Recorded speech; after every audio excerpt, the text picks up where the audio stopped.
Much of the time, our body does what it's asked to do. On the right, 2015 World Championships, Usain Bolt. And the interesting thing is, he's being chased by Justin Gatlin, who survived a really tough groin injury. And I'll be talking about that in a little while.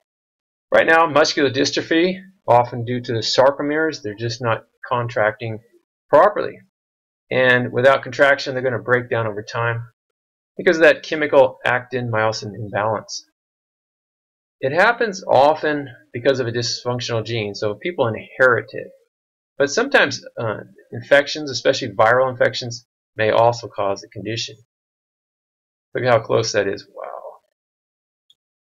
Sprain, another injury, is, in this case, we do it during our lifetime.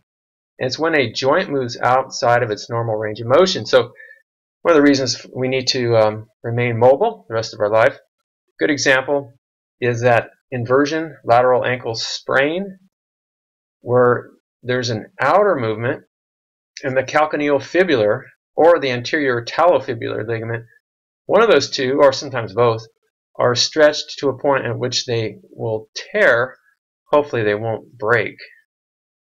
A sprain is different than a strain. I'll get to that later.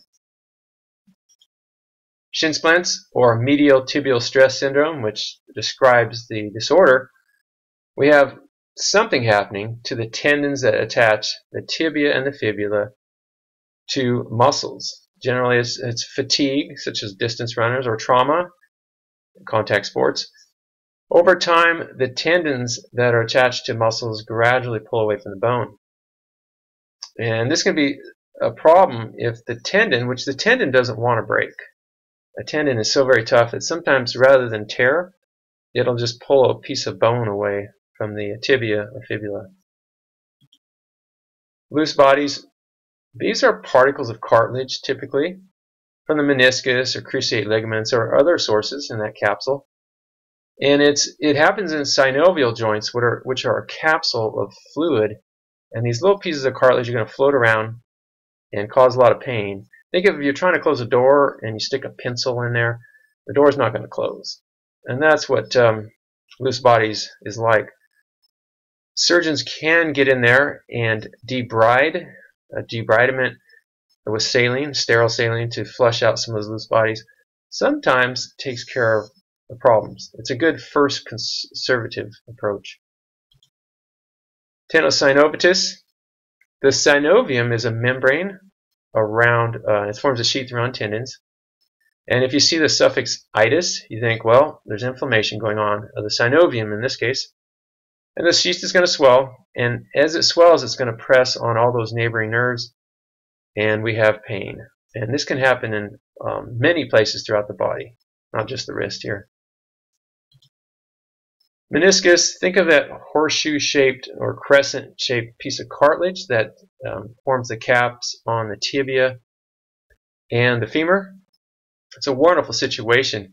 However, if there's an injury, especially twisting, and if there's weight, let's say a person's carrying something, and the worst thing is a guy carrying his girlfriend on his back, and then someone says, "Hey, Joe," and he turns to look, and he twists on that knee, and bam, there's the tear. Skiing, lots of other twisting activity does it too. It can repair over time, but in some cases the surgeon needs to trim it back or sew it down, help it to reattach. Achilles tendonitis, that's the calcaneal, or the old name is Achilles tendon. It's the largest tendon in our body, and so you can imagine the pain that's caused when the tendon is damaged. Over time it gets roughened and pitted, less flexible, and so we don't want to ignore that pain. And this kind of pain tends to radiate up into the calf. If it's a pain directly in the heel, then that can be bursitis or some other disorders, like Perthes, I'm thinking. Strains, different than sprains, because sprains involve tendons. Strains with the ST involve muscle fibers themselves that are going to tear or rupture. And of course, the sarcomeres are going to contract in a a spasm, and sometimes it's prolonged and very painful, incredibly painful. In some cases, we have internal bleeding, which results in purple bruising, swelling. Can be a very serious condition, especially if there's a lot of blood loss. Groin strain. I mentioned the athlete at the very beginning of this lecture, Justin Gatlin, and lots of other athletes and just normal people strain that adductor longus, and that has the adductor movement of moving the thigh towards the midline. Bursitis, this is where we get a pain in right above the calcaneus. And these are little pillows of fluid, little sac-like membranes that cushion the space between bones and the soft fibrous tissues, muscles and tendons and ligaments. There's itis again, that suffix, so we have inflamed bursa. Rarely do they burst. The Tendo-calcaneal bursa I mentioned in the heel, but there's bursa in the wrist, the elbow, and various joints in our body. Plantar fasciitis. This is a source of sometimes intense pain when that sheet of connective fascia. Fascia just means it's like a tissue of cartilage, and we have it in various places. It supports the arch of the foot and becomes inflamed, and micro tears or other causes. It's itis again, so we have inflammation. The source may be variable. It's sometimes caused by tight gastrocnemius or tight calcaneal tendon, and so that's going to pull the fascia backwards. So what do? Well, as we get older, those tissues are going to dry out and get rigid. So stretching. Some people roll frozen golf balls over their plantar, but I don't. You have to be careful about doing that sort of thing. The IT band, iliotibial, it's a good name because it attaches, or its origin is at the iliac crest, which is the lateral side of the pelvis, and it inserts into the more movable part called the tibia. It's often just called the IT band, and along with the gluteal muscles, gluteus medius, maximus, and the tensor fascia, they all work together to stabilize the knee while running. And sometimes you can use a foam roller or stretching and cold packing to try to reduce that inflammation of the IT band.